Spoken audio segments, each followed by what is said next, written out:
I am Aaron AA Rag Anson from Dark Guy 55, and you're listening to allwesternnewyorkradio.com.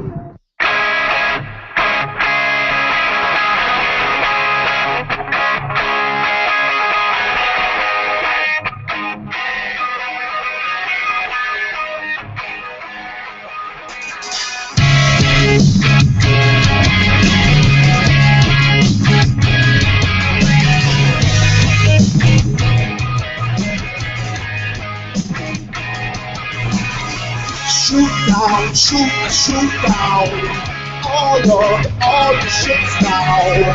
Radio, all your friends. The war is on again. Shoot down, mountain glaciers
shoot the lights out.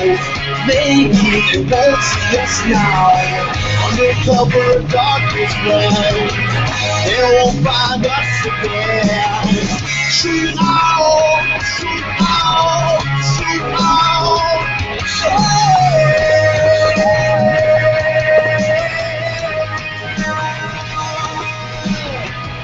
The mountain glaciers with Jordan.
This is Kyle on guitars from Mackay. This is Jeff. I play drums. And you're listening to what? Oh, you want me to do that again? No, just he can edit it, but just say what next show or whatever. Noah. Noah. Noah. Noah. Noah. Noah. Noah. Noah.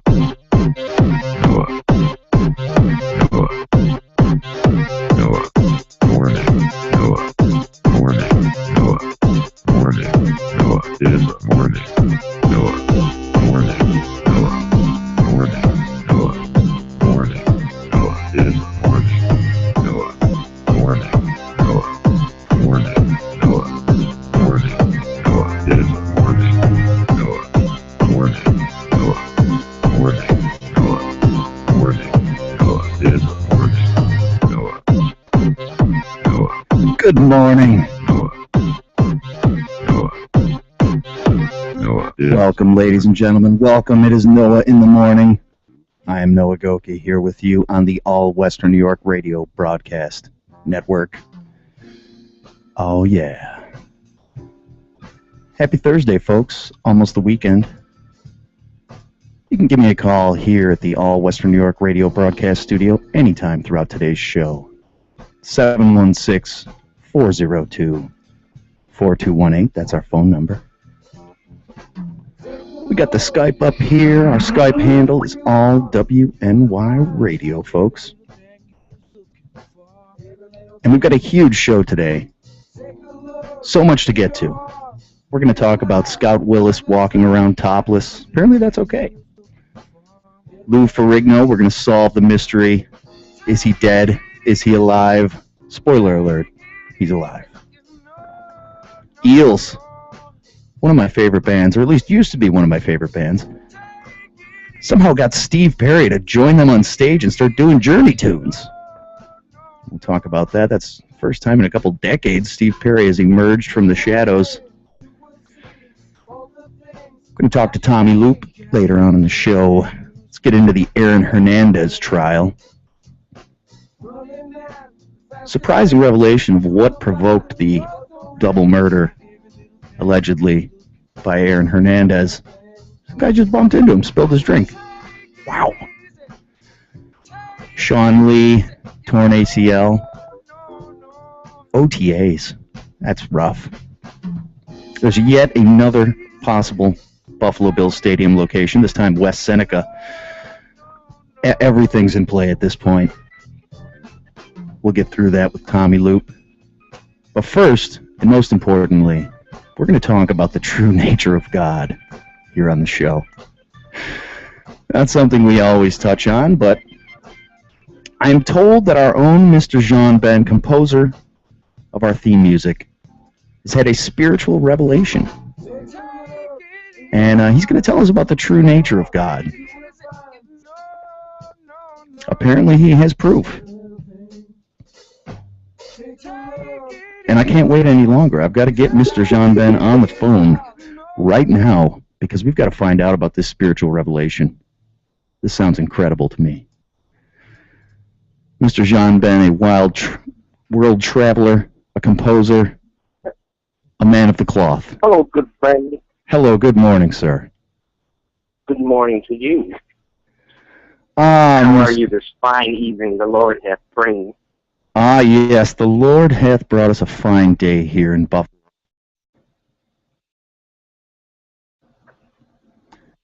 So how you doing today, buddy? I'm fantastic. Yeah? Great. Oh, yeah. Oh, yeah. Fantastic. And let's know why I'm fantastic? Because you've found the true nature of God. Yes.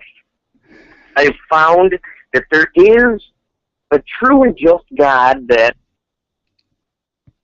watches over our planet and makes sure that everything is as it should be.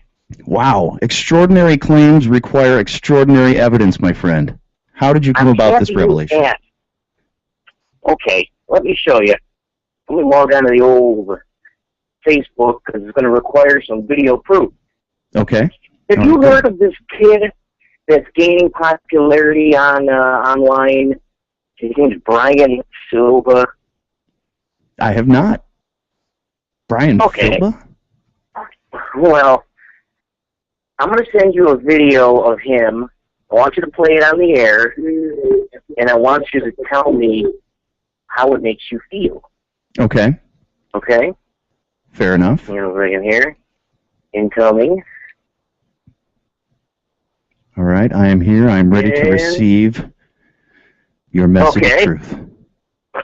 Ooh, Brian Silva. Okay, here we go. We're going to pull this up on the old YouTubers. Okay, so what are we looking at here? Whoa, wait a second. Oh, boy. Okay, you want me to just play this? Oh, yeah, just play it. I want you to play the whole thing. This is already quite disturbing. It's a young man, shirtless, doing a selfie video. Swag, bitch. Here's mad. Yeah, you mad. Because I'm God, nigga. Every time I come around, my chopper go. Young, handsome, rich, savage. Hit your bitch with my dick, nigga. I'm that nigga. Ask your bitch. I'm finna hit her with the hit stick and pass it to the squad. Swear to God, legend. Take your bitch in here with the You send me with the 30, make me with the flow. Ask the world, they know. Swag, bitch. I'm a savage nigga. I'll leave your head on me duck. All you haters hop off my dick and tell your bitch to hop on it, cause it's a monster, nigga. Niggas be like T-Rex, get my bitch back. Make her clothes fall off, niggas ain't nothing. I'm a real nigga for life. Run up and see me in the sky, nigga. Everywhere I go, people know me. Or that your main bitch trying to throw me around my dick, nigga. See, I don't want it if it's lazy, cause I'm gonna be deep in them guts like I'm delivering a baby. And then I'm gone. You haters mad that your bitch knows who I am and she wants my dick deep down her throat till she choke, nigga. Swag. You haters mad that I be killing shit? Like I committed homicide. T-Rex the type of nigga that hit you with the tech. Leave your family in regret cause I'm the devil, nigga. All I know, I'm a bill. So he admits that he's the devil, right? Your bitch in the throat. He's the devil, yeah. Push in the lean, got me throwing up. I don't give a fuck. I'm gonna pull me up another cup, nigga. Wow. Lame. I could take your bitch and make her top me while I drive. My swag's are super fresh, bitch. Call me okay, enough. Turn it off.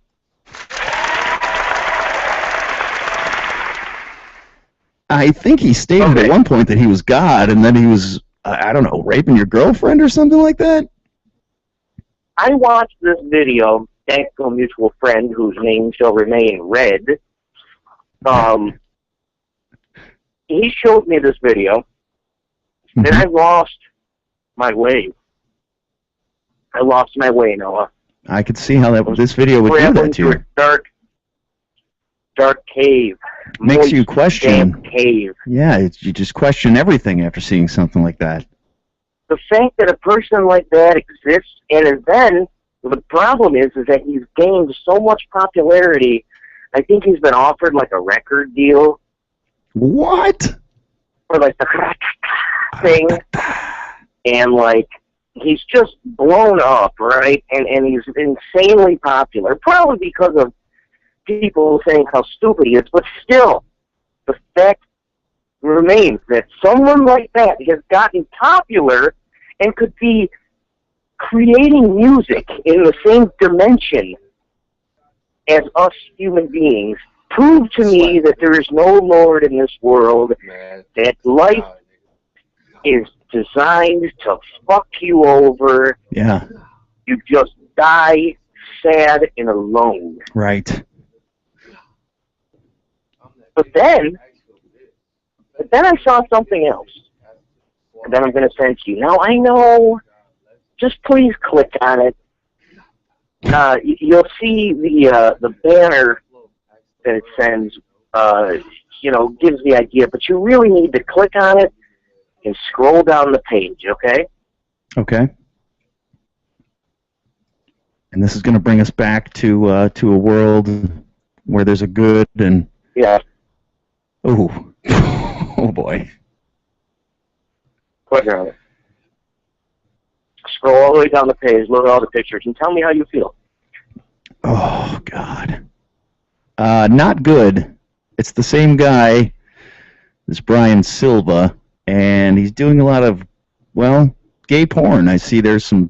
Gay porn! He does gay porn! Salad tossing. Oh, hallelujah! There's some penis sucking. There's some strange scene with another young man. Oh, boy. So wait, is this real? You're telling me that this guy really is a gay porn star? Yes. Yes, he's a gay porn star. There is a God. And it's not, I don't have anything against gays and his equal rights, as they call them, but the fact that he's like, gay nigga, whatever, your woman, fucking real nigga and shit. Yeah. And then he's doing gay porn. He's very against the foo-foo lame shit, but the gay porn does not qualify. Yeah, that foo-foo lame shit. Yeah. Huh. But he likes hard cock. That's for certain. Are you sure this isn't like a... But, okay, first question. Why are you going to a site called straightupgayporn.com? You know, I had Red sent me this, and I said, okay, I said almost verbatim. First question, why are you going to straight up gay porn? And his answer was, don't ever question my sources. You send me more gay stuff than anybody else. And then I retracted my question. Fair enough. He said if you scroll down in the comments of one of his videos, somebody posted that to it. So that, that clears that up enough for me. Secondly, you know how good at Photoshop and computer design Red is. He looked at these pictures and said, there's just the angles, the lighting, everything. It doesn't look like it's Photoshop. Not Photoshop. It's real gay porn with Brian Silva. Yeah, evidently. Wow. And so now that proves to me that there's a God. Because someone like that comes along and just proves that there's no justice in the world. Right. And then it surfaces that he's got a dude's dick in his mouth, and he's not a real gangster. We knew he wasn't a real nigger, as he says. I mean, there's no way. He's just like the epitome of that white boy acting black thug that everybody hates. And for once, there's proof that he's not hard at all. I mean, his dick is hard, but it was in a dude's mouth. In a world where Brian Silva has been signed to a record contract. Yeah. Where he says that he's not into the foo-lame shit. And you question reality. You question the existence of God until you find out he's got a cock in his mouth. Oh, and that's not all. But isn't that one of the, worst characters of people, white dudes that, try and pull off this, I'm a rapper, and, I don't know how nobody's called, but it's not okay for him to be calling himself a nigger. It's not okay. No, that's not okay. That's not okay. But it worked for him. It got him hugely popular. It pulled him out of his gay porn cycle and into... I know, but you can't run from your past, Noah. You just can't. Especially not when it's on straightupgayporn.com. That shit will follow you around. Let me put it out there again. I have nothing against rap. I love good rap music. Sure. I don't have a problem with black people. Or and gay I also people. don't have a problem with gay people. Yeah. But when it's put together in this perfect stew of karma and redemption, it just works. One more time. Brian Silva. That foo-foo lame shit, I ain't with it. I sent some shots at the bid. Swag, man. I gotta actually, I will do some research. A lot of researchers have to go into places that they're not comfortable in. That's true. I am, on the other hand, I'm comfortable watching gay porn, I know that you are. If you get a boner, whatever, it's just a boner. It's just blood going places. I mean, let's be honest. Anytime you see a hot chick online, you hope that she has a penis, right? Well, yeah, because I like my cars with air conditioning and heat, Right.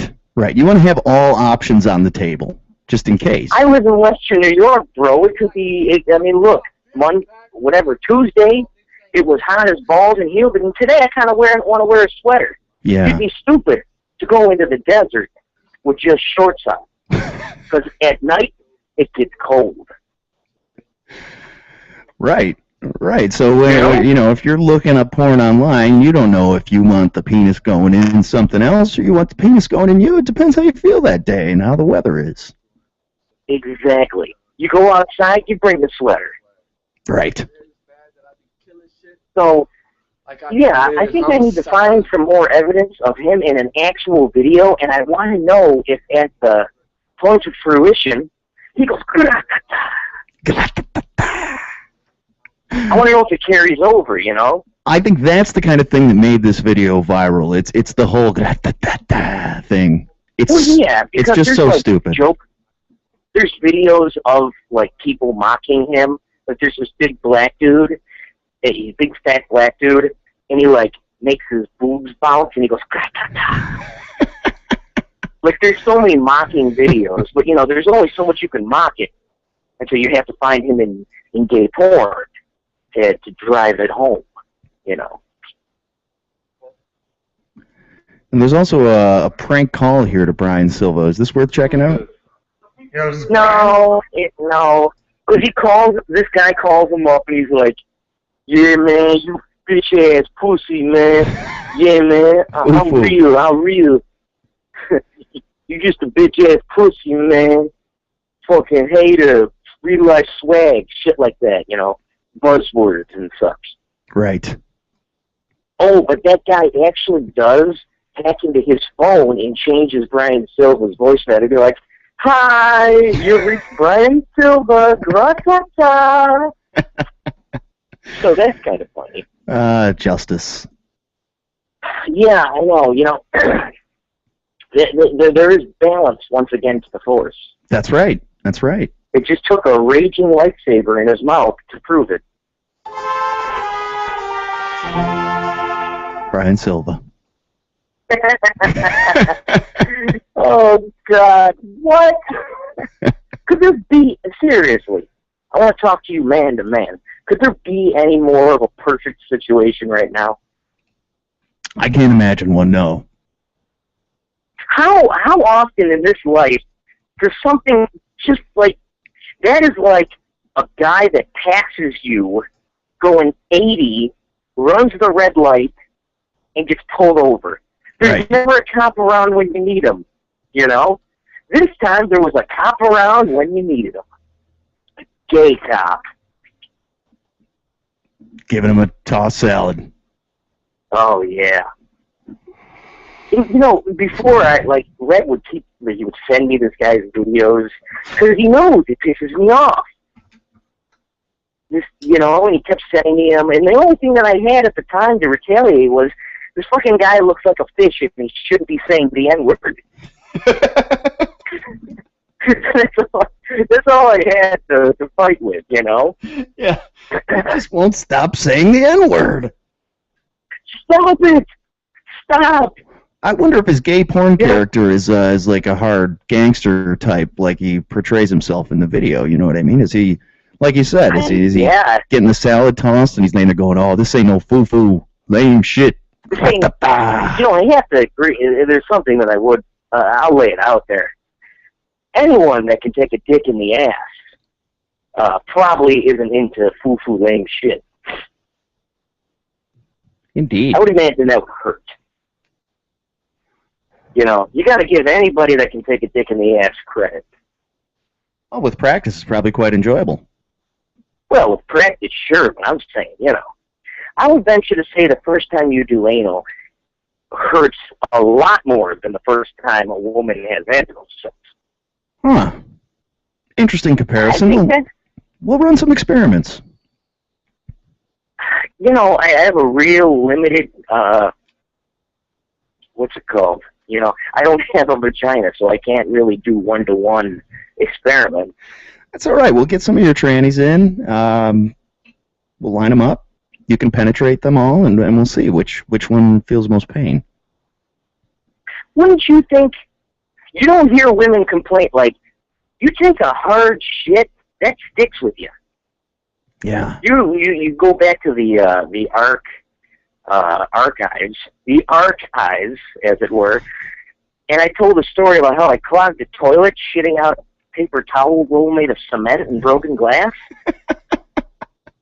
That's painful. I will tell you, I don't care whose penis it is in the vagina. There's no way it can hurt as much as that, because if that's the case, no woman would ever go have sex again. Right. Right, but they do come back for more. They do come back for more. So, yeah, I guess maybe he is pretty thuggish. I don't know. It might be hard. All I right. mean, we can see from the pictures he certainly was hard. Very. Quite. So that's my story of redemption and finding faith. It is a bit ironic that it took gay porn for me to find Jesus. Yeah. That's not the traditional path, but I'm sure a lot of people have found Jesus through gay porn. You know, it's Do you think a lot of people use Jesus to fight gay porn. So that's weird. I don't understand that. You know, that sort of out of context Bible quoting that real super religious people tend to love. I have a research project for you, Mr. Ben. Can you find gay porn that actually stars Jesus? Is there gay porn that's made like around the concept of Jesus? You know, there is. I'm sure of it. I put money on it, but the problem is that it's not in video format. It's in stone tablet format, and I don't have any media player that could play stone tablet format. Yeah, you know, the older models, PCs will sometimes have those, but no, not the new ones. No. The stone tablets. The earliest format that I probably could find evidence to, you know, show you would be probably reel-to-reel, and Jesus wasn't around for the reel-to-reel. Yeah. So, you know, I feel like I'd just be stabbing in the dark. Right. You know. I mean, come on, you said it yourself. The hand holes are a perfect orifice. All right. If there is gay porn involving Jesus, I'm pretty sure raping the handholes has something to do with it. Yeah, it's probably called The Hand That Feeds or something. That's what I would just call it off the top of my head. All right, here's something else that might make you believe in God again, Mr. John Ben. Are you familiar with Scout Willis, daughter of Bruce Willis? Oh, yeah. Wait, doesn't he have another one called Ranger or Rover or Rio or something? Yeah, okay. So what's up with that? What's up with Bruce Willis, these weird names for his kids? Scout? Who names their daughter Scout? Scout. You know, Scout Willis. Scout Willis, she's not a bad-looking lady. She sort of looks like her dad, which that's not a good thing for a lady, but, you know, she's got some Slavic. You never want to be a woman that looks like Bruce Willis. No, but she does have some resemblance, but she's not bad looking, and apparently she has taken to the streets of New York City to protest Instagram's nudity policy. Instagram will not allow you to post any pictures of boobies. That's what this boils down to. I'm with her on this. Not even breast cancer survivors, not even breastfeeding children, no boobies anywhere on Instagram. Okay, wait. Now, Scout Willis... Wait, hang on, pause. Let me ask you this, though. Sure. Why would you post a picture of you breastfeeding? And also, why would you post a breast cancer boob? Why would you do that? I'm not sure. I'm not sure what the purpose... In what world does anyone want to see either of those? Yeah, I get it. I get it on those. But what if it's just Scout Willis just wants to take pictures of her boobies and put them on Instagram, right? That should be okay. Okay with that. Yeah, that'd be okay. Yeah. Well, Instagram is not okay with it. They actually deleted her account after she posted some topless pictures. So what she did was start walking around New York City topless. Just go for a stroll, go into Starbucks, you know, get a coffee, go for a jog. Maybe not a jog, topless, that could get dangerous.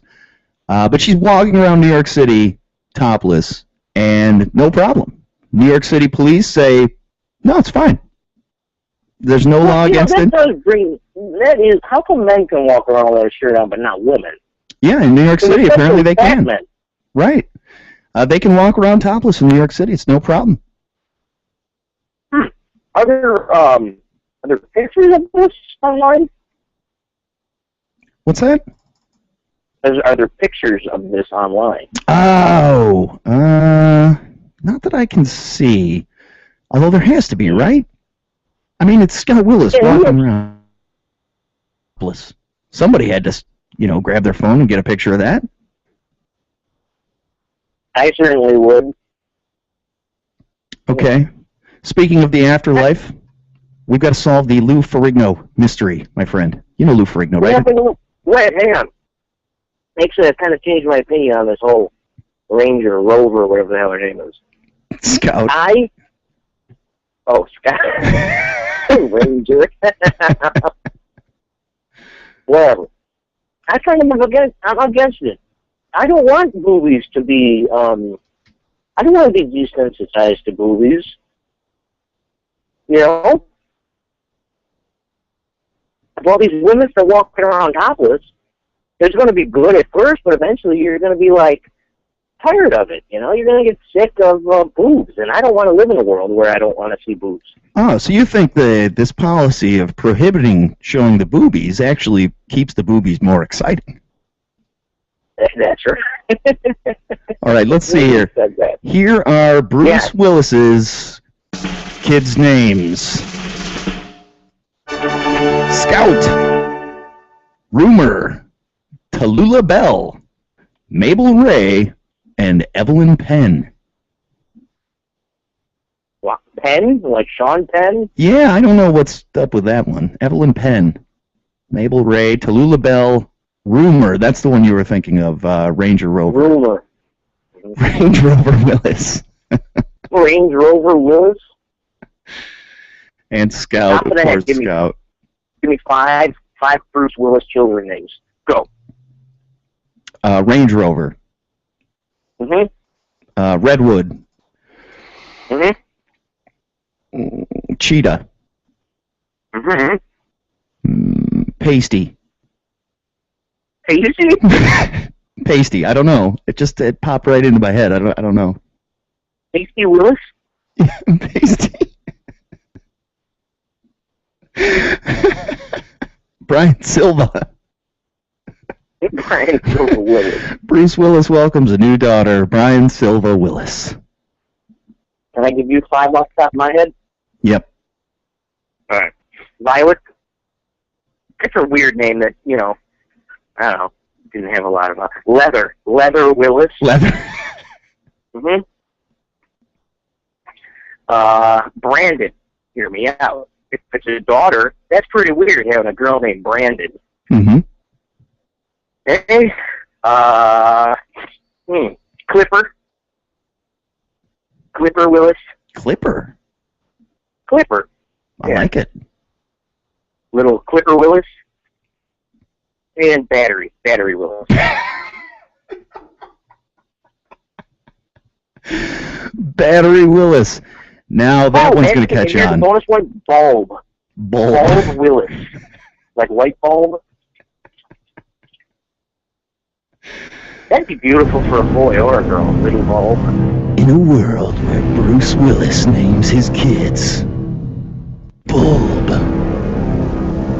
Syringe, Pasty, Steve Perry. All right, Mr. Ben. Wait, no, Lou Ferrigno me. You can't open a door and not close it. No, that's it. I'm asking you right now. Solve the mystery for us. Lou Ferrigno, dead or alive? Shit. Okay.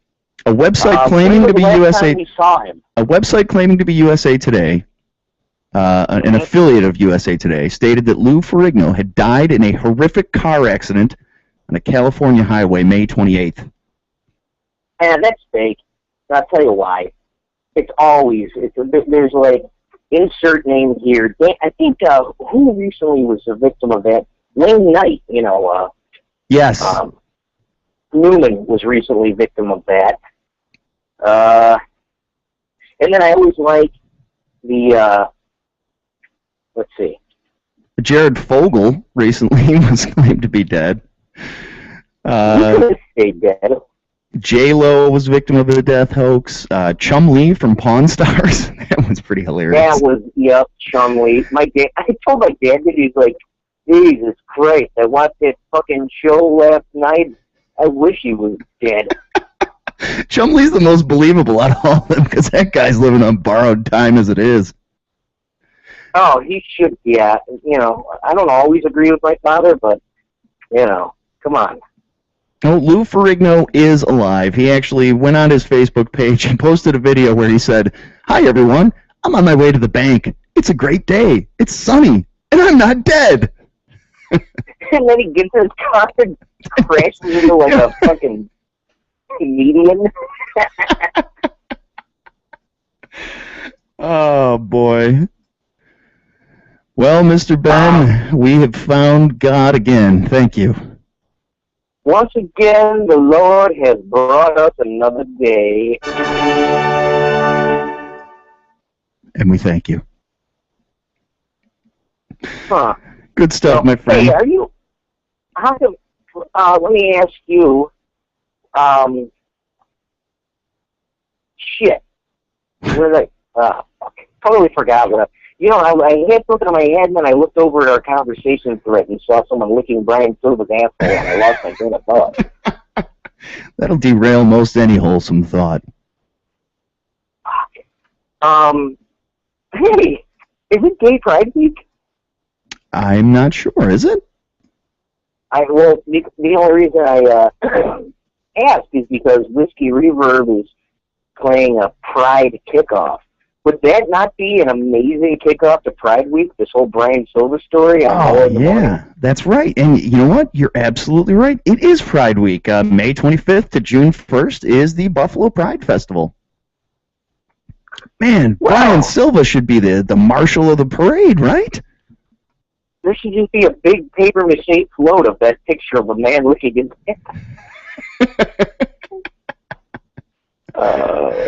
All right, Mr. Ben. Good talking to you. We must roll on, my friend.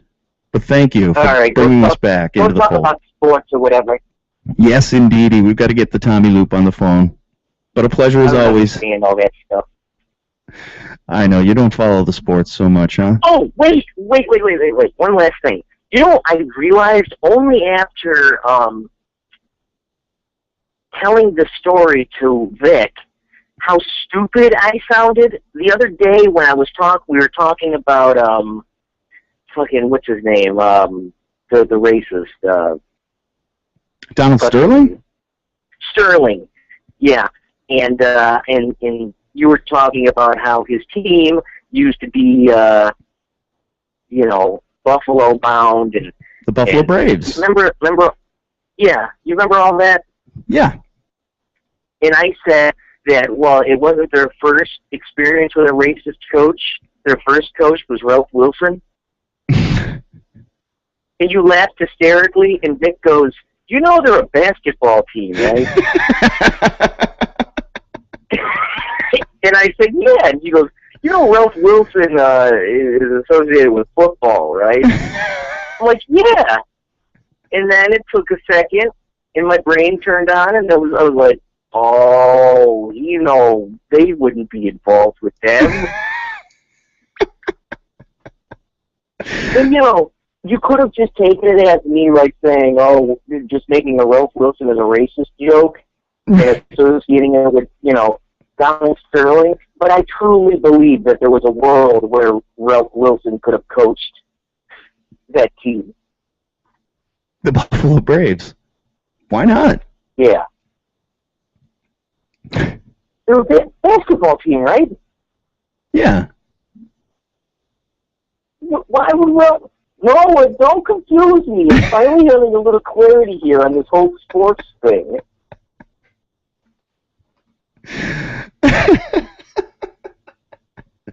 Okay. Ralph Wilson was the owner of the Buffalo Bills. So, yes, associated with football. The Buffalo Braves were an NBA team that moved to L.A. and became the Los Angeles Clippers, one of the worst teams in the history of professional sports. Does that clarify it? Yeah. Yes. My dad was just playing catch with Jimmy the other day, and he goes, yeah, Jim, catching is real good.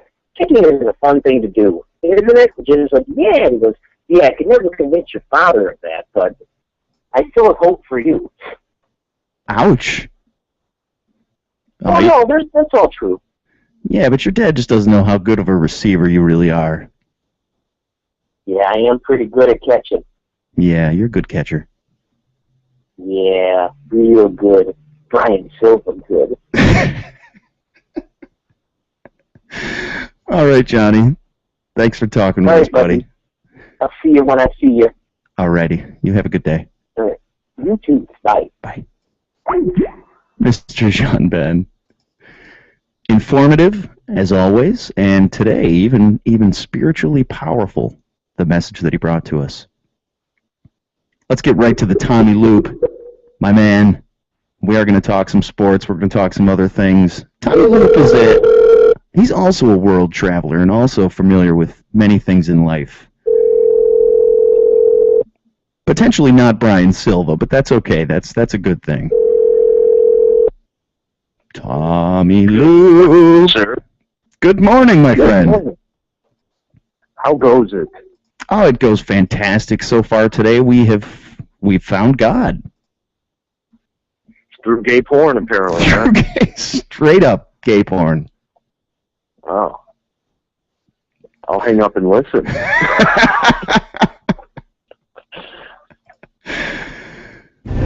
In a world where we found straight up gay porn.com.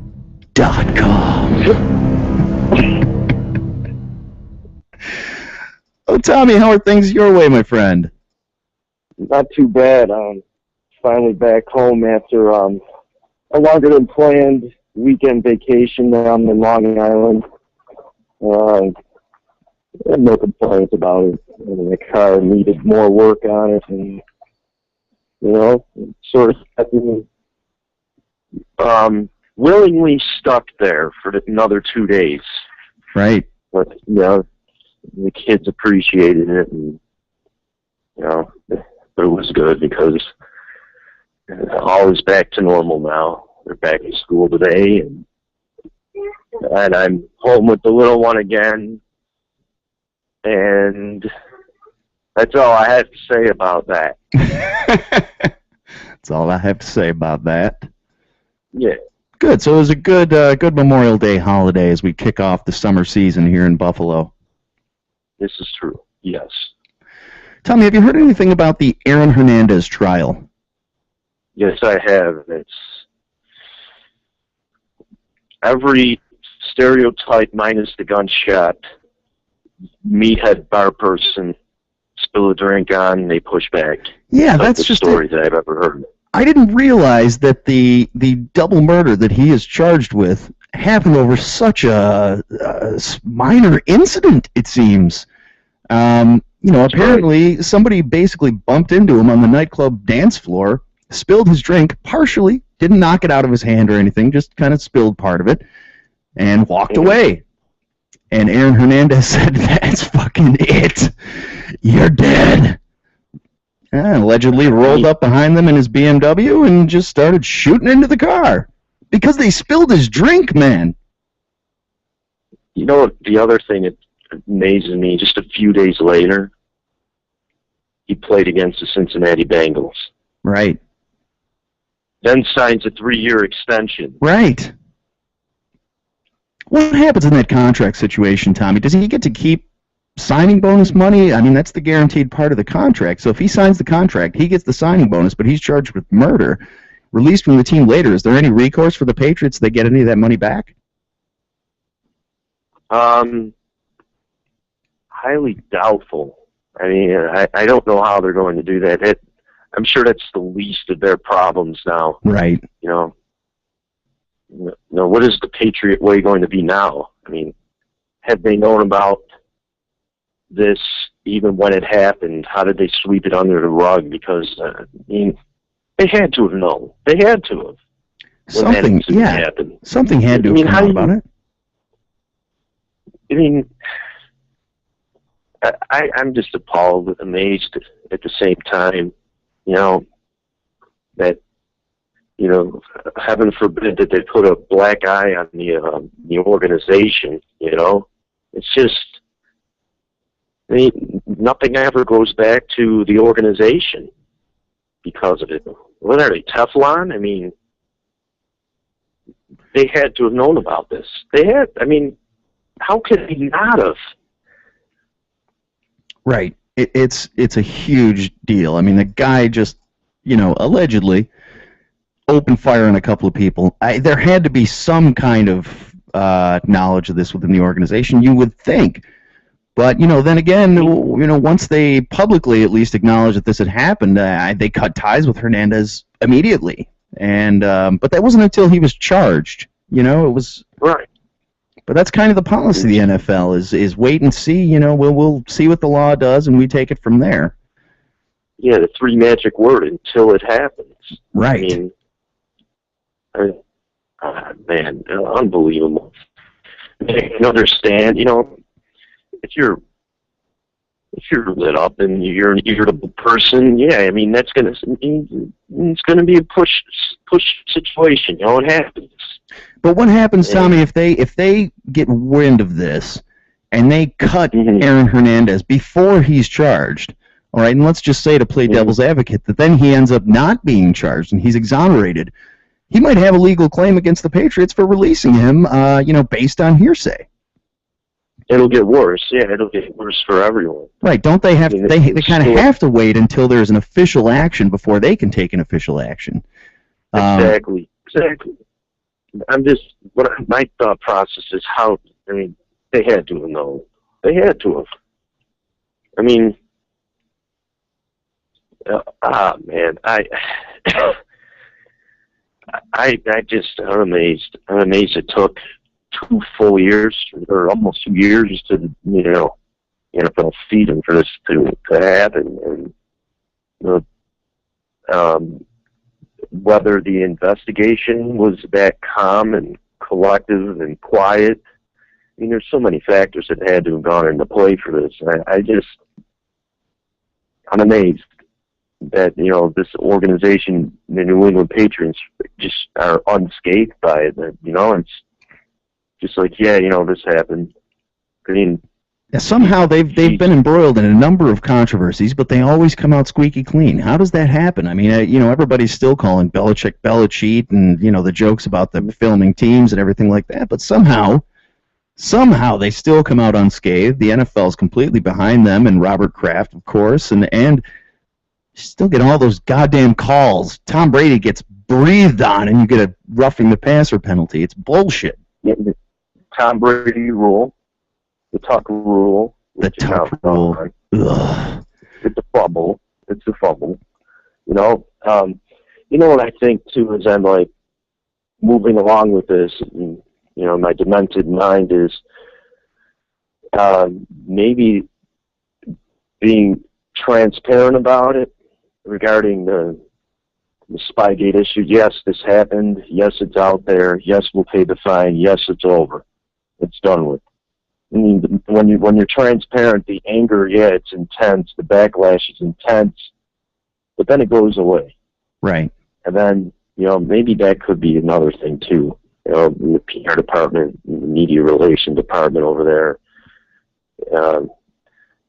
Probably said, you've got to be direct with this.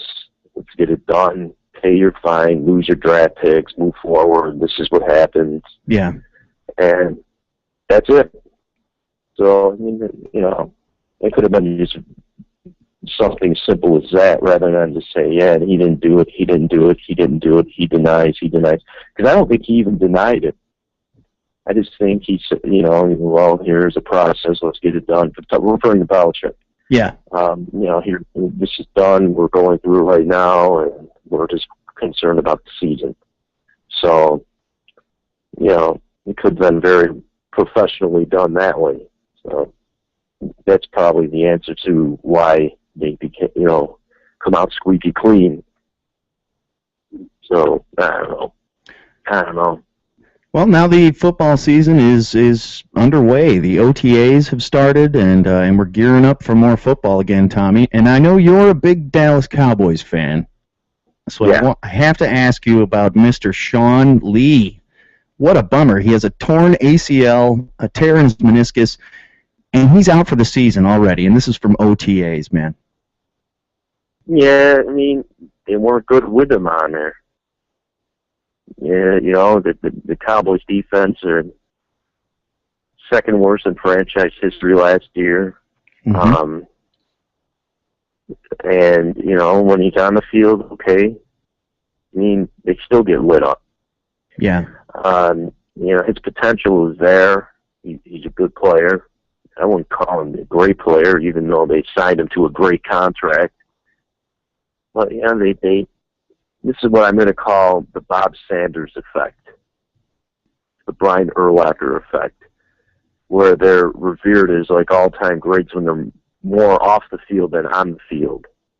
And we're going to hear, you know, it's imminent. You know, the media's going to blow him up like he's that all season long, and that's just going to drive me insane. Yeah, what if Sean Lee was here, right? Yeah, he's a good player. You know, he's an above-average linebacker with great potential. You know, you can have great potential yet still be a good player. You know, and that's got to be a distraction to them. You know, and it's a huge salary cap hit. They don't need it. You know, for you know, I mean, they're not. And again, you know, we're going to hear about it all year long. As you know, the Cowboys fans, they're going to hear it all year long. The NFL, I mean, it's going to sicken you because it's going to happen. And you're going to sit on the sidelines, and they're going to blow him up like he's Ray Nitschke, you know. And Sanders was a Defensive Player of the Year, but he was off the field more than he was on the field. Right. You know, when the Colts that Super Bowl run, and he was a great player, but you know they made him even the greatest. So that's my thought on Sean Lee. You know, he's a good player with great potential, and that's that. So not the end of the world for the Cowboys, but that's a hit to take there in OTAs. That's tough. I mean, it's non-contact. It's rough for any team to lose a player for the season. Yeah, a rookie guard blew him up, and, you know, he's got an ACL injury. That happens. Tommy, we would be remiss if we got through a conversation here on Noah in the Morning without talking about the Buffalo Bills, of course, in the new stadium. Right. Yep. I like the aggressiveness of Tom Golisano. I like the fact that a creditable source reported it, Associated Press. Yes. And, again, you know, this takes away from that dumb committee of 21 people. That's just mixed. Yeah, that insane new stadium working group that just, you're right, it just spells problems for any new owner because they're going to come in and try to own this process. And the new owner's going to say, you know what, you don't own it. I'm the one that just paid $1 billion. I fucking own it. Right. And that seems to be what's happening here, too. The new stadium working group, it's not even considered with these potential owners. Tom Golisano won, and the story today is that he's working with a shopping mall developer to purchase a plaza in West Seneca. It's going to be redeveloped, a $700 million project, and this could include a new stadium. Now, Donald Trump, of course, he's been actively saying, I'm going to bid for the Bills, and he's been looking at sites in and around Buffalo for a new stadium. None of these guys who are potential owners of the Bills really give a shit about that new stadium working group. Exactly, and what's going to happen is they're just going to override it because it's money. Sure. And it's going to send these little committee members on a whining binge.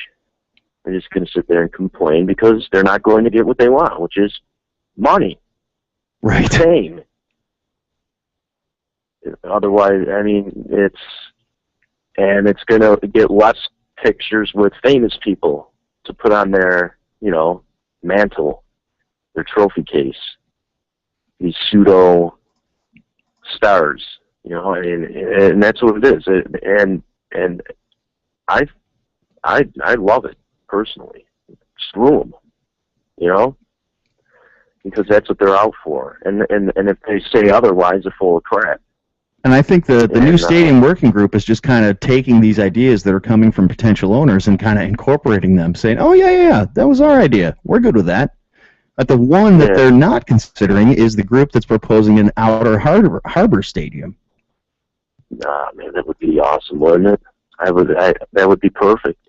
I think it would be awesome. I mean, it would require a major development of infrastructure in downtown Buffalo to facilitate it, because it's just really damn hard to get to the Outer Harbor right now, and you can't have 60, 70,000 fans trying to get out there on game day. It just won't work. And then I think a big part of why Brian Higgins and politicians are not getting behind that is because of the huge amount of money it would take to make it happen. Actually, let's talk about Higgins. That's a positive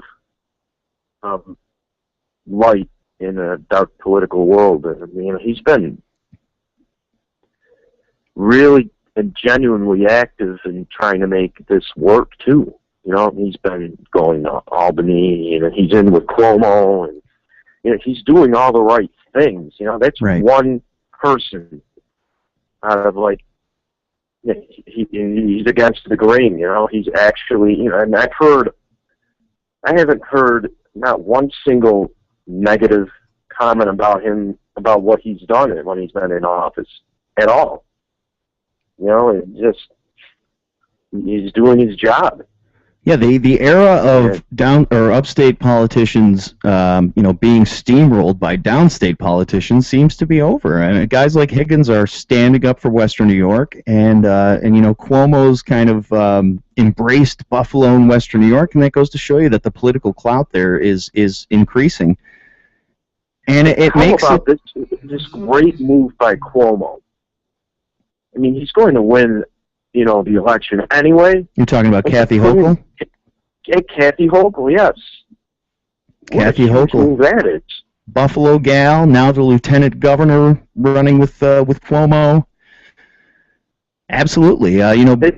Byron Brown was a potential candidate there, but yeah, there were a lot of people from Western New York on the short list, and Kathy Hochul's rise in the political scene here has just been meteoric. Yeah, it is. It has. And that's huge for Western New York. I mean, they can't avoid them now. They can't avoid our region. That's right. Yeah, and it all has to do with it. Everything all has to do with what's going on. And that's the stadium. That's the new owner. That's the new process. Everything is, we have a broken ground. As you were saying, yeah, it does have to happen post-haste, as Howard Cosell would say. Yep. And that part isn't happening. However, lots of positive things are continuing to surface. The latest being D'Alessandro throwing his hat in the ring. And we don't know if he's going to get the team because someone's probably going to outbid him.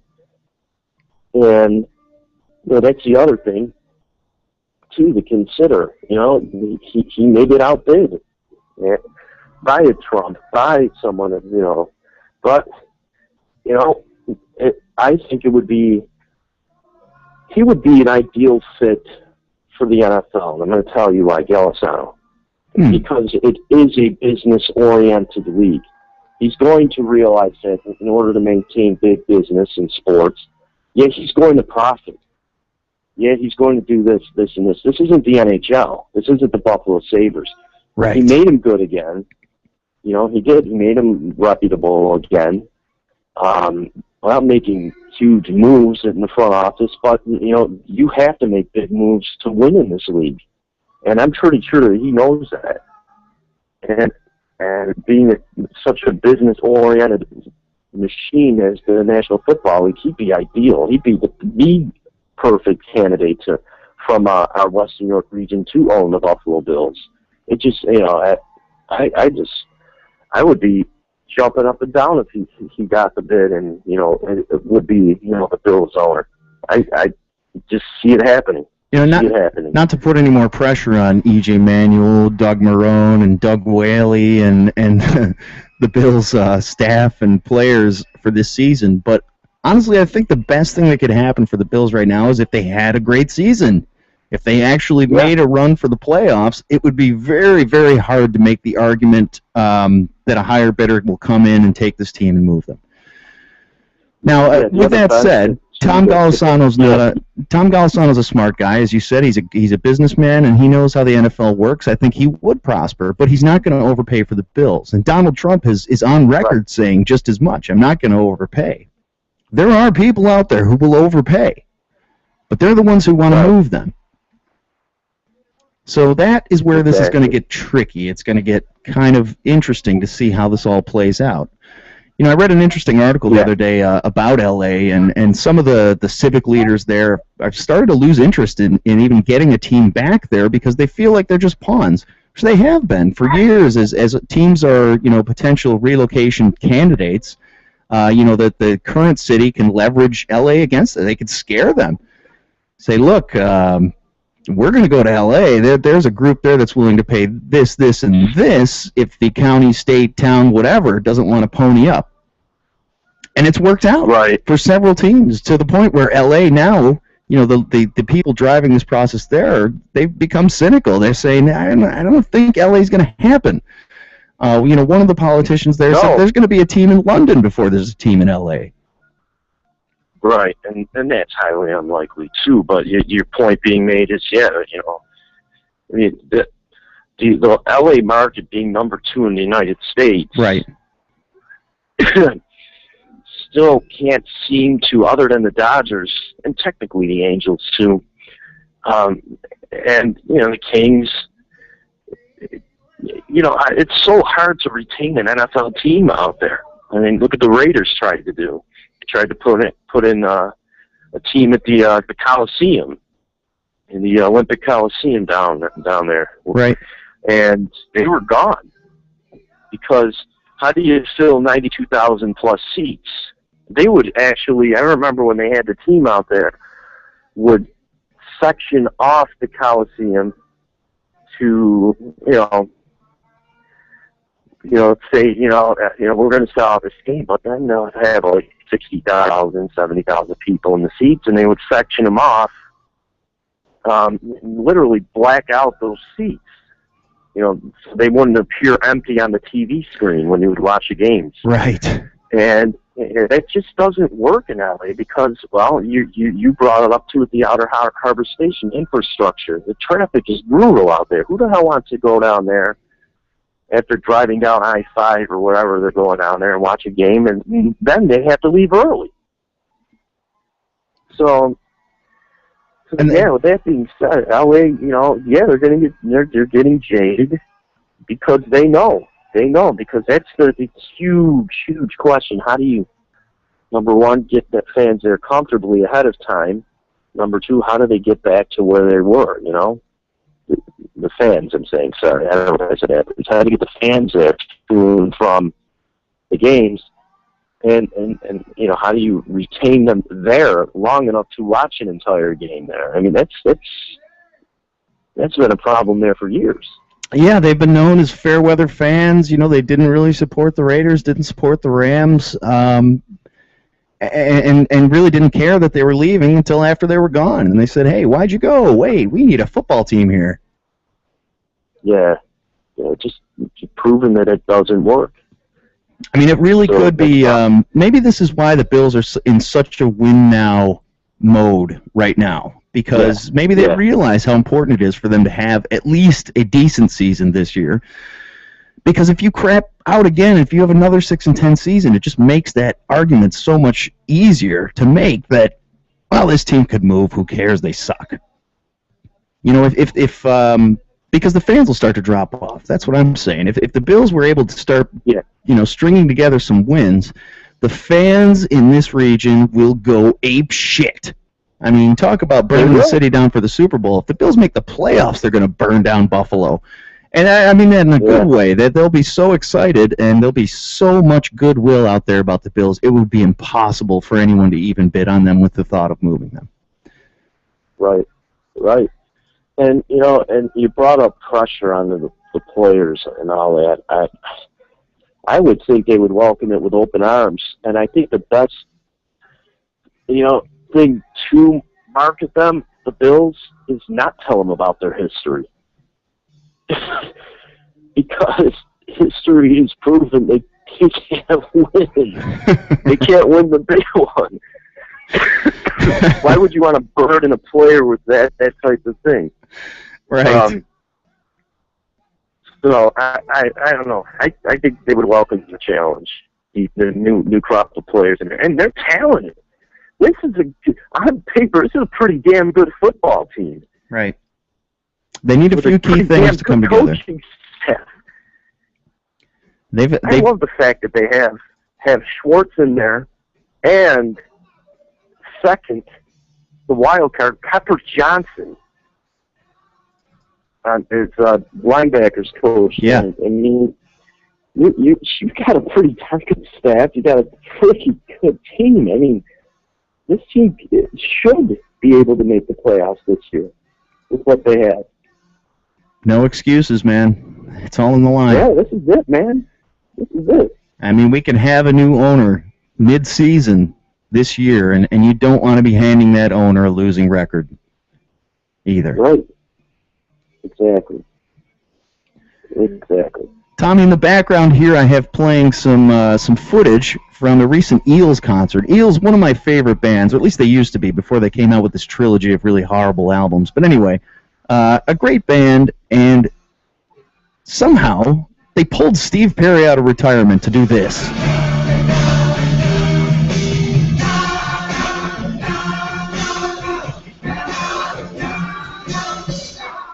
Wow. This is just one of those bizarre coincidences in music. According to Mark Oliver Everett, the frontman of the Eels, he says, "We're good friends with Steve Perry. We have been for years. He started coming out to our shows a long time ago, would occasionally send word backstage that he wanted to meet me. And it was a little awkward for me because when I was younger, I just didn't have a real appreciation for Journey. I was like, yeah, I don't know what I'll say to the guy." That's pretty funny in the end that he was never a fan of Journey, but Steve Perry apparently was a big fan of the Eels and the one band that he was willing to come out of retirement to do a couple of tunes with. That's really cool. Yeah, an interesting coincidence there. It's really cool. Yeah, it's really cool that, I haven't really, my apologies, whether this offends you or not, I haven't really listened to the Eels. But to have that naive sense about not knowing or following Journey, and to have a fan, that's real. Yeah. That's real stuff right there. I think that's pretty damn cool, to be honest with you. And I like Journey. I mean, and they produce consistently good albums along their careers, and to have and Steve Perry was absolutely huge in the 80s. I mean, he was big enough to where he was successful as a solo artist. Right. And to have him come out and, say, hey, I really like your stuff, and that in and of itself will bring a different demographic to the Eels in regards to listening, the curiosity. Sure. Wow, Steve Perry is Journey. He is, whether, and as good as all that their musicians are, Neil Schon on guitar, who I think is one of the most underrated guitarists of all time. You got Steve Smith on the drums, same thing. You got these people who are curious that will tap into that market. It's a huge win for the band, to be honest. Oh, it's dynamite. Great. It's dynamite. Great. Apparently, it wasn't an overnight process either. They've known Steve Perry for a long time. They played croquet with him for a while. They used to invite him to their croquet games. Apparently, the Eels play croquet every Sunday night. And then as they were rehearsing for tours in L.A., Steve Perry would drop in every once in a while just to hang out. And he said that they'd try to bait him. They'd start playing Journey songs. Basically, they started learning Journey songs knowing that he might show up. So they'd start playing a Journey song thinking, maybe he'll grab the mic and, start singing one. And he never did. He never would. He'd laugh about it, be a good sport about it. But, for years they did this. And then about 4 years ago, they started playing a Journey song. And Perry said, hey, I'll just fly somewhere out on tour with you guys and jump on stage and we'll do a couple tunes. Why this happened in St. Paul, Minnesota, no one knows. But he chose this moment to come out and do a couple Journey tunes. And you're absolutely right. It brings a new market to the Eels. The Eels, they are a great band. They've had more critical acclaim than commercial success. But they do have a good catalog of material, and I think you're absolutely right. Some Journey fans will start getting into it after this. It can only be good for them. And it's such a funny, weird combination of things that you're absolutely right. It's real. It's just real people. Very and cool. with the worst thing that could happen is nothing, that's a huge victory for the band. Oh, and, yeah. You know, if anything, they're getting press about it now. You know, that's big in and of itself. Sure. And yeah, that's just nothing but good for them. You know, nothing but good for them.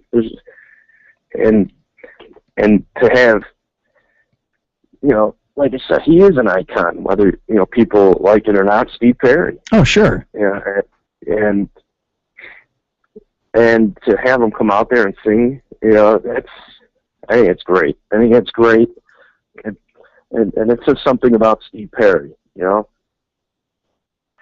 to be willing to just say, hey, you know, let me give this a shot. Yeah. So genuinely very cool. Yeah, that's great. That's great. All right, Tommy Loop, my man, we are into overtime. We have run out of time. I must let you go, my friend. That is all right. Thank you so much for joining me. Pleasure as always to talk to you, my friend. Same here, man. Same here. Have a great day and a great weekend. You too. Take Okay. care. All right, bye-bye. Mr. Tommy Loop, again, thank you so much for joining the show. Always a pleasure to talk to him. Very insightful. John Ben, thank you, sir, for the Brian Silva gay porn discussion. That was very interesting. So we've done a lot today, folks. We found God, we lost God, then we found God, and we found Brian Silva, and we figured out Scout Willis, topless. We've solved the Lou Ferrigno mystery. I feel like we've done our part for humanity today. We really have. We fleshed it all out. Good things. Noah. And with that, I leave you. Noah.